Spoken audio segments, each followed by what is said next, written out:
Hi guys, this is Paritosh and you are watching I speak about stocks. Guys, आज इस video में हम बात करने वाले हैं पीएसयू बैंक्स में ऐसे कौन से 3 स्टॉक्स होंगे जो 2021 में मैं अपनी वॉच लिस्ट में या उनको अपने पोर्टफोलियो में ऐड ऑन करना चाहूँगा और रीजंस क्या है। तो यहाँ पे हम 2-3 चीज़ों के लिए बारे में बातें करने वाले हैं। पहले हम देखेंगे कुछ फंडामेंटल्स, फिर हम उसके कुछ टेक्निकल्स देखने की कोशिश करेंगे। तो गाइस, अभी बजट के बाद में हमने पीएसयू इंडेक्स में तेजी देखी है, रैली देखी है। निफ्टी पीएसयू बैंक की बात करो जो आपको दिख भी रहा होगा यहाँ पे बेसिकली वेबसाइट पे, वहाँ पे लगभग 31% का जंप देखा है। तो जितने भी पीएसयू बैंक के स्टॉक्स हैं उन्होंने अच्छे खासे रिटर्न्स दिए इन्वेस्टर्स को लास्ट 30 दिनों में कमा के। लेकिन अब इस स्पेस में ऐसे कौन से 3 स्पेसिफिक स्टॉक्स होंगे जो मेरी रडार पर है, जिसे 2021 में मैं अपने पोर्टफोलियो में ऐड ऑन करना चाहूंगा, या मुझे लगता है कि वहां पे आपको रिटर्न्स कमाने का मौका ज्यादा मिलेगा।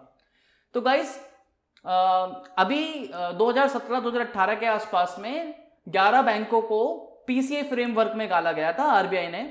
अब पीसीए फ्रेमवर्क है क्या, मैं बता देता हूं कि अगर किसी पर्टिकुलर बैंक की एसेट क्वालिटी अच्छी नहीं है, नेट एनपीए 10%, आई थिंक 6% या 5% से ज्यादा है, और capital risk weighted asset ratio 10% से कम है, तो वो फ्रेमवर्क में आते हैं आरबीआई के। कि कहने का मतलब है कि यार वो बैंक में खतरा है, वहां पे इंटरेस्ट जो उन्होंने लोन दिया है वो इंटरेस्ट टाइम पे नहीं मिल रहा, एसेट साइज सही नहीं है, तो उसको पहले आरबीआई एसेस करता है, फिर देन मॉनिटर करता है, फिर देन एक प्रॉम्प्ट एक्शन लेता है ताकि उस बैंक की बैलेंस शीट स्ट्रॉन्ग की जाए, उस बैंक को संभाला जाए।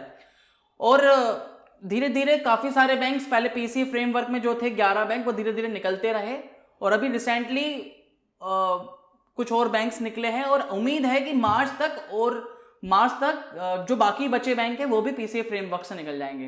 तो एक ऑब्जर्वेशन देखेगा, जब भी बैंक पीसीए फ्रेमवर्क से निकलते हैं तो पीसीए फ्रेमवर्क से निकलने का मतलब ये होता है कि उन बैंक की एसेट क्वालिटी इंप्रूव्ड हो गई है, उनमें they are earning a quarterly profits, उनकी अच्छी बैलेंस शीट है। दैट्स द रीजन कि वो पीसीए फ्रेमवर्क से निकल गए हैं, यानी अपने वापस दोबारा ट्रैक पे आ गए। लेकिन पीसीए फ्रेमवर्क में जाने पे उन स्टॉक्स के प्राइस में हमने डाउन साइड भी देखा था बिकॉज ऑफ दिन, फिर कोविड-19 में भी सिचुएशन में हमने देखा, तो वहां पे अभी रैली बची है। उन्हीं स्टॉक्स के बारे में बातें करने वाला हूं, तो ज्यादा मैं टाइम नहीं लूंगा, सीधा डायरेक्टली अब स्टॉक्स पे आते हैं। और इन स्टॉक्स को एनालिसिस करने के लिए कुछ फंडामेंटल चेक करेंगे, उनका मतलब क्या है वो भी मैं आपको बताऊंगा ताकि आपको क्लैरिटी हो सके, ताकि आप अपने कभी फ्यूचर में किसी पर्टिकुलर पीएसयू बैंक के स्टॉक्स को अगर आपको एनालाइज करना तो कैसे एनालाइज करोगे। तो गाइस, सबसे पहला जो नाम आता है जो मैं आप लोगों को रिकमेंड कर सकता हूं वो है बैंक ऑफ महाराष्ट्र।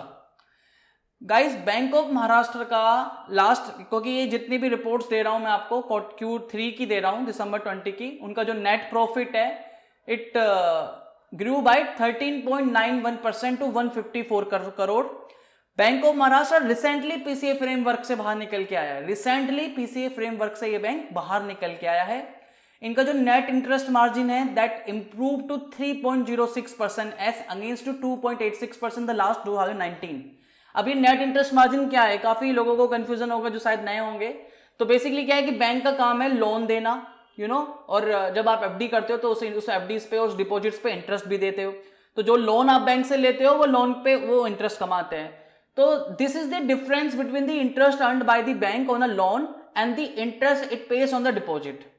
ठीक है, अब नेट इंटरेस्ट मार्जिन ज्यादा भी हो सकता है अगर बैंक ने सपोज करो ज्यादा लोन्स दे दिए हैं, ठीक है, और डिपॉजिट्स कम है।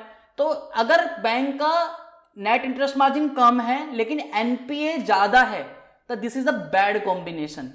तो अभी बैंक ऑफ महाराष्ट्र का net interest margin has been improve to 3.06% as against the 2.86%।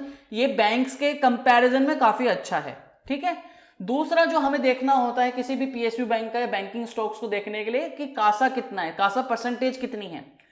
तो बैंक ऑफ महाराष्ट्र का कासा जो रेशो है that improve to 50.91% and this is good actually. And ये होता क्या है मैं बता देता हूं कि बेसिकली जितने भी बैंक्स का डिपॉजिट्स है, चाहे वो एफडी के तौर पर है, कासा, सेविंग अकाउंट, उनमें से करंट अकाउंट और सेविंग अकाउंट का प्रोपोर्शन कितना है।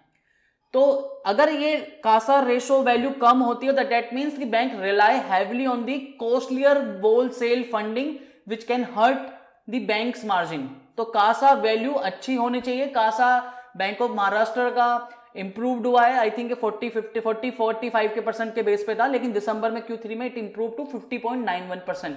हालांकि इन तीनों बैंक्स की जो मैं आपको बताने वाला हूं, इन तीनों बैंक्स की जो इन्वेस्टर्स प्रेजेंटेशन होती है, जो एनालिस्ट को देते हैं, वो तीनों एनालिस्ट प्रेजेंटेशन मैं डिस्क्रिप्शन में डाल दूंगा, सो दैट आप उसको पूरा डिटेल में पढ़ सको। लेकिन वो पूरी प्रेजेंटेशन आप लोगों के सामने पढ़ूंगा तो वीडियो बहुत अननेसेसरी लंबी होगी, उनमें से काफी चीजें आपके मतलब की भी नहीं होंगी। फिर भी मैं आपको उसको डिटेल में पढ़ना है तो उसको डिटेल में नीचे डिस्क्रिप्शन में लिंक दूंगा, वहां जाके देख सकते हो।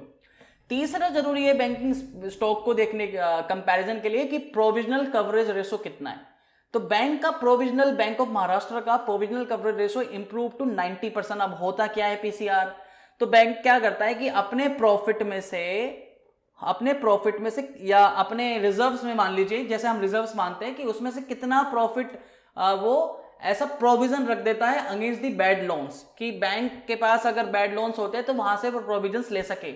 तो बैंक ऑफ महाराष्ट्र का provisional coverage ratio improve to 90%। This is very much good. जितने भी अच्छे बैंक्स हो गए उनका 90, 80, 85% से ऊपर होना चाहिए, बैंक ऑफ महाराष्ट्र का 90% है। अब अगला जो जरूरी चीज आती है, नेट एनपीए कितना है। इसके तो आप काफी सुना ही होगा, आज मतलब 2-3 सालों से तो आपने एनपीएस के बारे में काफी सुना ही होगा। तो 2 एनपीएस होते हैं, ग्रोस एनपीए और एक नेट एनपीए।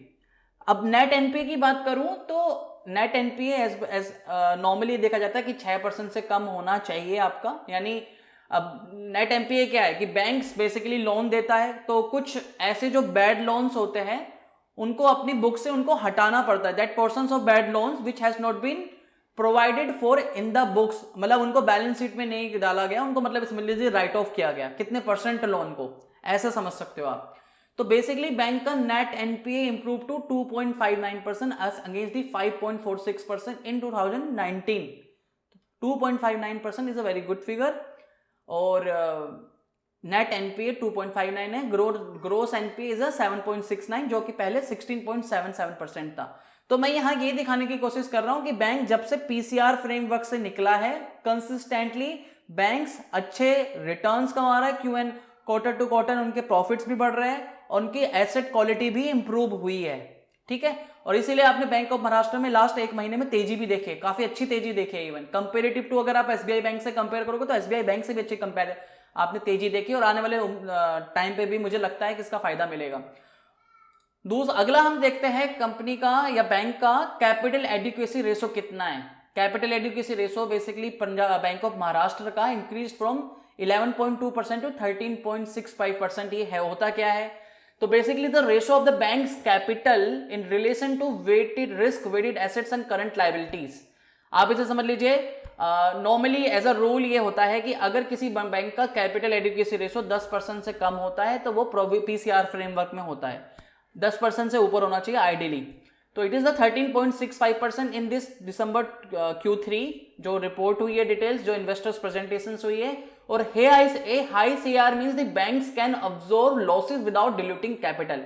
यानी अगर लॉसेस होते हैं तो अपनी बुक्स को डिल्यूट करे बिना बैंक उस लॉस को एब्जॉर्ब कर सकता है। एंड बैंक ऑफ महाराष्ट्र का capital adequacy ratio is a 13.65% and this is good. ठीक है, अगला बैंक आता है। इन पूरे ये फंडामेंटल समझाने के बाद मैं आपको इसके टेक्निकल चार्ट्स भी दिखाऊंगा, वो भी आपको जरूर देखने चाहिए कि मैं पीएसयूज बैंक में क्यों स्ट्रांग हूं और इन पीएसयूज बैंक में इन 3 बैंक्स पे क्यों स्ट्रांग हूं। दूसरा नाम जो आता है मैं फटाफट नाम बताऊंगा, इंडियन ओवरसीज बैंक। अब मैंने पीछे आपको समझाई दिया कि किसका क्या मतलब होता है। तो इस बैंक का नेट प्रॉफिट ग्रो हुआ है बाय 43.7% टू 213 करोड़।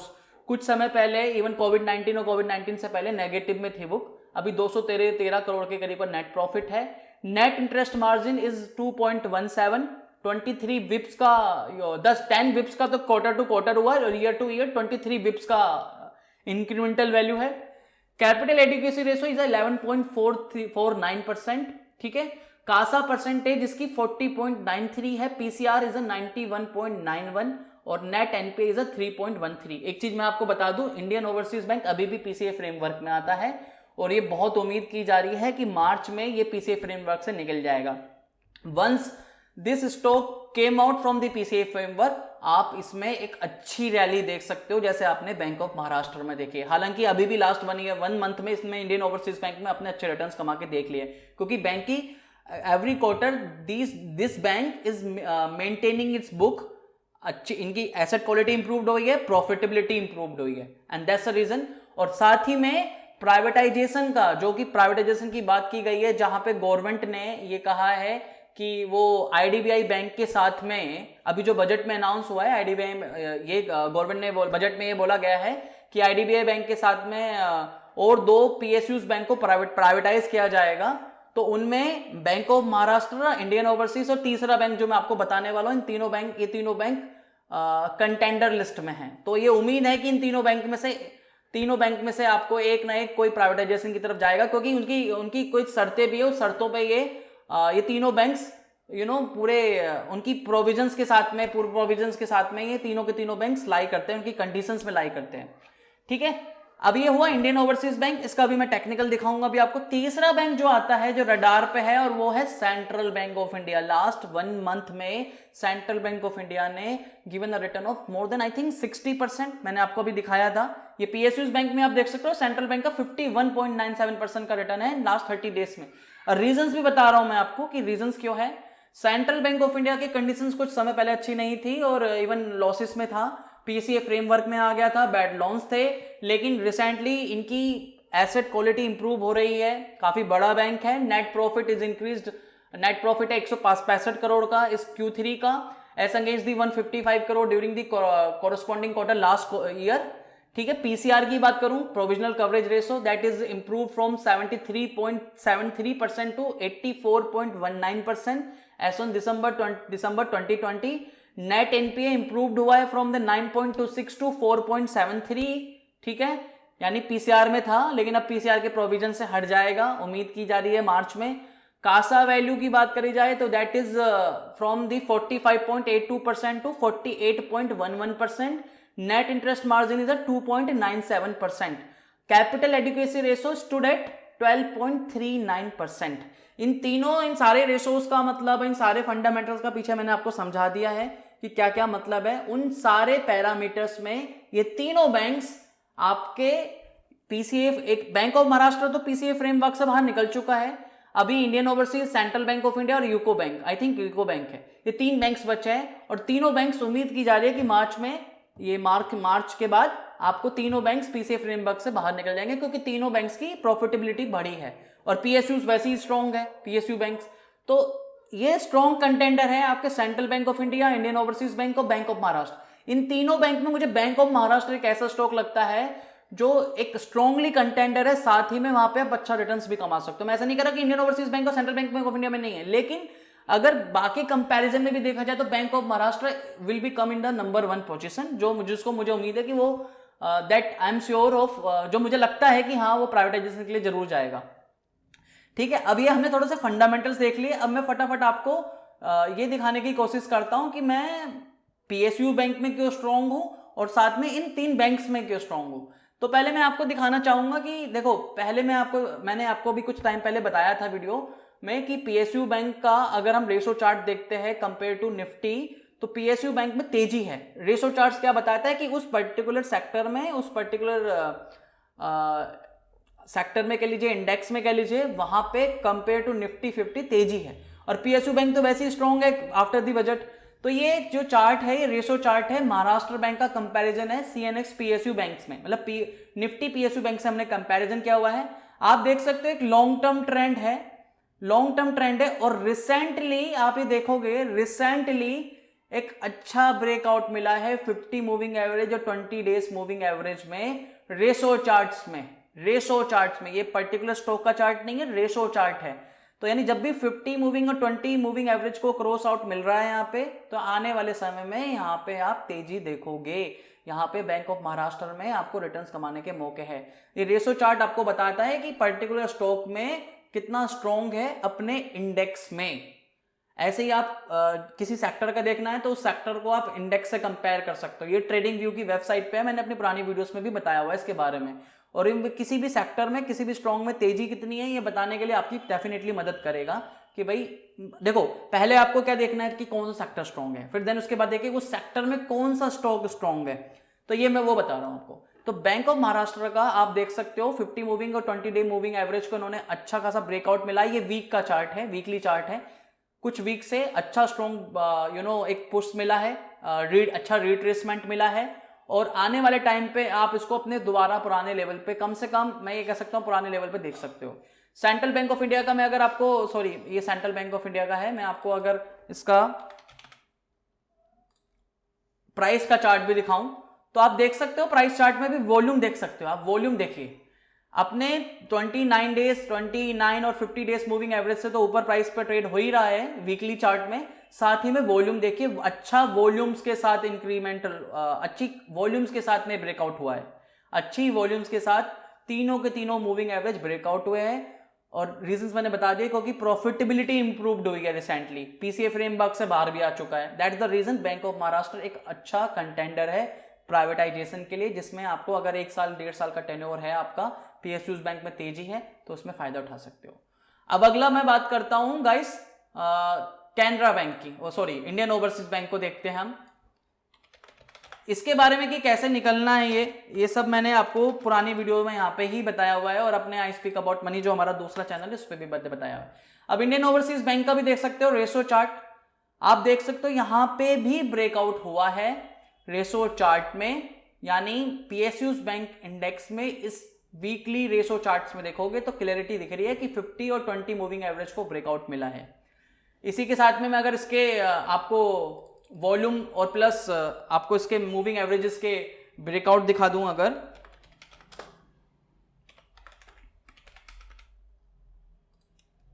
तो यहां पे भी देख सकते हो, यहां पे भी आप वॉल्यूम देखोगे तो वॉल्यूम दिख रहा होगा आपको क्लियर, मुझे दिखाने की जरूरत नहीं है। आप देखिए कि पुराने लेवल से कितना ज्यादा वॉल्यूम मिला है, अभी रिसेंटली ब्रेकआउट हुआ है, वॉल्यूम मिला है। तो आने वाले समय में यहां पे आप देख सकते हो, 1 मिनट आप देखिए यहां पे कितना वॉल्यूम है बाकी जगह, और यहां वॉल्यूम देखिए, आप यहां वॉल्यूम देखिए 15 मिलियंस में, और यहां पे वॉल्यूम देखिए, यहां पे वॉल्यूम देखिए। तो एक अच्छे वॉल्यूम के साथ में ब्रेकआउट मिला है 50 moving average, 9 day moving average और 20 मूविंग एवरेज में पीएसयू वैसी स्ट्रॉन्ग है, and that's the reason Indian overseas में आपको तेजी दिख रही है। और ये बहुत उम्मीद की जा रही है कि मार्च में ये स्टॉक अपने पीसीए फ्रेमवर्क से बाहर निकल जाएगा। तो ये 3-4 पॉजिटिव मोमेंटम है जो इस पर्टिकुलर स्टॉक्स को तेजी दे रहे हैं। तो आपको you should always go with the flow, तभी आप पैसा कमा पाओगे स्टॉक मार्केट में। अब मैं बेसिकली मोमेंटम को बहुत फॉलो करता हूं, तो मोमेंटम के हिसाब से स्टॉक बहुत स्ट्रॉन्ग है, 2021 का कंटेंडर है प्राइवेटाइजेशन के लिए, तो मुझे लगता है कि आपके पोर्टफोलियो में। तीसरे की बात करते हैं सेंट्रल बैंक की, जो मैंने आपको बताया। अब मैं उसका भी रेशो चार्ट दिखाना चाहूंगा आपको। Central bank of India, central bank of India में लास्ट 1 मंथ में आपने 51% रिटर्न कमा लिया। ये अभी जस्ट इसने 20 मूविंग एवरेज को ब्रेकआउट दिया है, लेकिन ये अभी जस्ट पिकअप हुआ है। मतलब इसमें पैसा लगा के आप और 6 महीने 7 महीने में वही तेजी देखोगे जो आपने अभी रिसेंटली बाकी बैंक्स में देखी है, या देख रहे हो। लेकिन सेंट्रल बैंक ऑफ इंडिया में आप अभी तेजी देखोगे, क्योंकि सेंट्रल बैंक ऑफ इंडिया की बुक साइज भी, एसेट क्वालिटी भी, नेट एनपीए सब चीजें इंप्रूव्ड हो रही है और उसका फायदा मिल रहा है। और बैंक की कंडीशन, पीएसयूज बैंक की हालत कुछ टाइम से अच्छी नहीं थी, अब लेकिन धीरे धीरे बजट के बाद वो चीजें पलट गई हैं और उसका फायदा मिल रहा है। सेक्टर स्ट्रॉन्ग है, बुक स्ट्रॉन्ग है, फंडामेंटल स्ट्रॉन्ग है यानी, और टेक्निकल्स भी अच्छे दिख रहे हैं। अब मैं इसको सेंट्रल बैंक ऑफ इंडिया का आपको रेशो चार्ट दिखाई दिया कि रेशो चार्ट में इन्होंने 50 मूविंग है, 20 मूविंग एवरेज है। 20 मूविंग एवरेज को आपके ये 20 मूविंग एवरेज को तो ब्रेकआउट मिला ही है, 50 मूविंग एवरेज को पेंडिंग है, लेकिन बहुत उम्मीद है कि 50 मूविंग एवरेज को भी ब्रेकआउट मिल जाएगा। मैं अगर इसके चार्ट को भी दिखाऊं आपको कि इस चार्ट पे कितना अभी रिसेंटली कुछ वीक से कितना वॉल्यूम बढ़ा है, तो आप वो भी देखोगे। आप देखिए बहुत अच्छा वॉल्यूम मिला है यहाँ पे, बहुत अच्छे वॉल्यूम के साथ में लास्ट ट्रेड हुआ है, और अपने सारे 20 moving average, 9 day moving average, 50 moving average को ब्रेकआउट मिला है। अच्छा, ये प्राइसेस का मूविंग एवरेजेस है और वो रेशो चार्ट का मूविंग एवरेजेस, तो दोनों अलग अलग मूविंग एवरेजेस है। वो लॉन्ग टर्म का सेक्टर का moving average particular PSUs bank में, उस पर्टिकुलर इंडेक्स में उसका रेशो चार्ट का क्या मूविंग एवरेज है कि सेक्टर, वो स्टॉक कितना स्ट्रॉन्ग है compare to their PSU index. यहां पे हम प्राइस का देख रहे हैं, तो यहां पे हम प्राइस एक्शन देख रहे हैं, तो देख सकते हो वॉल्यूम कितना है, वॉल्यूम पे कितना अच्छा तीनों मूविंग एवरेजेस को ब्रेकआउट मिला है। और जो हमने अभी पीछे ही देख रहे थे ये रेशो चार्ट्स का है। तो तो ये रेशो चार्ट में मतलब यहाँ पे तेजी आना स्टार्ट हुआ है अभी, रेशो चार्ट्स में सेंट्रल बैंक ऑफ इंडिया में तेजी आना स्टार्ट हुआ है अभी। और यहाँ प्राइस एक्शन पे आप देख ही सकते हो, प्राइस एक्शन पे उसका डिफरेंस देख ही गया है, वहां पे तेजी आना स्टार्ट हुआ है। ये जो वीक का कैंडल है और वो यहाँ पे आप देख ही सकते हो वॉल्यूम कितना है, प्राइस मूवमेंट देख लीजिए आप, प्राइस मूवमेंट तीनों प्राइसेस को ब्रेकआउट मिल चुका है। तो आने वाले समय में ये 3 स्टॉक्स है जो स्ट्रॉन्ग कंटेंडर है प्राइवेटाइजेशन के। Bank of Maharashtra PCA framework से बाहर आ चुका है, सेंट्रल बैंक ऑफ इंडिया और इंडियन ओवरसीज पीसीए फ्रेमवर्क से उम्मीद है कि मार्च के बाद आ जाएंगे। और जैसे ही मार्च से बाहर आते हैं तो आप इसमें इन स्टॉक्स में स्ट्रॉन्ग रैली देख सकते हो। अगर मार्केट अभी कुछ फ्राइडे में market because of the bond yield बढ़ गई है सडनली, दैट्स द रीजन वहां पे हमने थोड़ी सी मार्केट थोड़ा सा करेक्ट हुआ, थोड़ा सा काफी करेक्ट हुआ। लेकिन ये है कि मैं अगर यहाँ का पीरियड जो मैं आपको ये 3 स्टॉक्स रिकमेंड कर रहा हूँ पीएसयू बैंक में, ये बेसिकली मेरा टाइम फ्रेम रहेगा लगभग 1 साल, 1 से 1.5 साल में यहाँ पे आप आसानी से 2x और 3x आप अपना अमाउंट, इन्वेस्टेड अमाउंट आसानी से कर सकते हो। हालांकि देखो मैं I am not a research analyst, I am not a research investment advisor any type, ठीक है, any kind of investment advisor. तो ये सलाह सिर्फ मैं आपको अपने व्यूज के हिसाब से दे रहा हूँ, अपने परसेप्शन के हिसाब से दे रहा हूँ। कोई भी आपको अपने इन्वेस्टमेंट एडवाइजर से सलाह लेने के बाद ही निवेश करना चाहिए। मैं लेकिन ये चाहता हूं कि आप इनको अपनी वॉच लिस्ट में रखें और अगर आपको आगे स्ट्रॉन्ग मोमेंटम दिखता है तो डेफिनेटली आपको इन स्टॉक्स को अपने पोर्टफोलियो में रखने चाहिए। मैं बस फिर ये चाहता हूं कि जो भी है डिटेल, जो भी आप इन्वेस्टमेंट करना चाहते हो, ट्रेड करना चाहते हो, सोच समझ के करें, उसी पैसे पे करें जिस पे रिस्क हो और वो जीरो हो जाए and you are okay with it. हालांकि मुझे उम्मीद नहीं है कि जीरो होगी, लेकिन फिर भी ये क्योंकि ऐसा डिस्क्लेमर है मुझे बोलना पड़ता है, तो प्लीज संभल के ही ट्रेड करना। तो आज के लिए इतना ही था। मैं उम्मीद है कि मैं इन तीनों का जो भी इन्वेस्टर्स को प्रेजेंटेशन जाती है, एनालिस्ट्स को, वो एनालिस्ट की प्रेजेंटेशन मेरे पास थी, जो बैंक हर क्वार्टर अपने एनालिस्ट को, इन्वेस्टर्स को मीटअप करता है एंड देन प्रेजेंट करता है अपनी डिटेल्स को। वो प्रेजेंटेशन मेरे पास है, वो नीचे डिस्क्रिप्शन में डाल दूंगा आप लोगों के लिए रेफर करने के लिए, तो वो जाके रेफर कर सकते हो। तो आज के लिए इतना ही था। अगर ये वीडियो अच्छी लगी तो प्लीज वीडियो को लाइक कीजिए, चैनल को सब्सक्राइब कीजिए। हम इसी तरीके की पर्सनल फाइनेंस, इसी तरीके की स्टॉक स्पेसिफिकली वीडियो बनाते हैं। पर्सनल फाइनेंस के लिए तो मेरा चैनल अलग है, आई स्पीक अबाउट मनी। टेलीग्राम पे ज्वाइन नहीं करा तो टेलीग्राम पे ज्वाइन कर सकते हो। टेलीग्राम पर हम बहुत कुछ देखो चीजें डालते रहते हैं और टेलीग्राम पे मैं आपको ये डिटेल्स, चार्ट्स, बुक्स फ्री में और इनसाइट्स, रिसर्च रिपोर्ट्स लोगों के साथ शेयर करता रहता हूं। तो इसको रेफर करने के लिए सिर्फ टेलीग्राम ज्वाइन कर सकते हो, फ्री में अवेलेबल है, नीचे डिस्क्रिप्शन में लिंक दे दूंगा। इंस्टाग्राम ज्वाइन कर सकते हो। तो फिर आज के लिए इतना ही था। वीडियो अच्छी लगी तो प्लीज वीडियो को लाइक कर दीजिए। नेक्स्ट वीडियो लेंगे बहुत जल्दी नए टॉपिक के साथ, तब तक के लिए धन्यवाद। वंदे मातरम, जय हिंद।